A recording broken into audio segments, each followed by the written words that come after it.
الحمدلله قمر بنسټ سکهال بیا غواړي د افغانستان په ډیرو ولایتو کې ژمي مرستې وکړي چې په دغه ترڅ کې به انشاءالله خصوصا اولت موږ هغه ولایتونو ته ورکوو چې په کومو ولایتونو کې ژمی سخت وي او هغلته کار و روزګار نه وي. پوهیږي افغانستان کې ځینې داسې ولایتونه شته چې هغه کې واورې وي او د واورو په سیزن کې کار هیڅ ممکن نه وي، نو غریبان خو بیا خدای مکړه در په دره وي.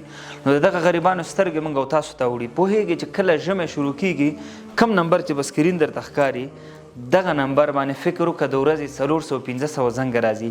همدارنګه واتساپ نمبر هم په همدې کې شته. د واتساپ میسجونو نه مخ الله مخبرو. بیا ډېر ورونه ګیلې کوي چې تاسو زموږ واتساپ نه جوابوئ، خو حالانکې ځان نه ملامتو. وجه دا ده چې هر ور هر خور موږ ته شکایت کوي، ژاړي د ژوند نه، سختې او هغه سوختې موږ سره شریکوي ولې زموږ وس نه وي.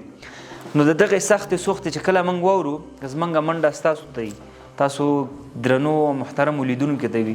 غواړو چې سږکال بیا هم تاسو په دغه کمپاین کې موږ سره یو ځای شئ تر څو پورې هیوادوالو لاسنیوی وکړو، تر څو پورې هیوادوالو د لوږې او د یخنۍ څخه په امان کې شي او یو ښایسته ژمی تیر کړي. د دې په خاطر دوستانو که غواړئ په دغه کمپاین یا په دغه کاروان کې موږ سره یو ځای شئ، اجر یې الله سره هم شته، هغه سکون او اطمینان به انشاءالله په دنیا کې الله هم درکوي درته په مال او ستاسو په تجارتونو کې به انشاءالله الله برکت هم وږدي. چون دا زه نه وایم، دا حدیث شریف دی چې صدقه باندې مال زیاتیږي کمیږي نه. نو راځئ له دغه چانس څخه په استفادې موږ سره یو ځای شي. انلاین مرستو لپاره سکرین باندې لینک درته ښکاري، آفلاین لپاره خو واتساپ نمبر شته. تر څو پورې سږکال بیا هم خپلو هیوادوالو سره مرستې وکړو او د یو خوشحاله ښایسته ژمی تیر کړي.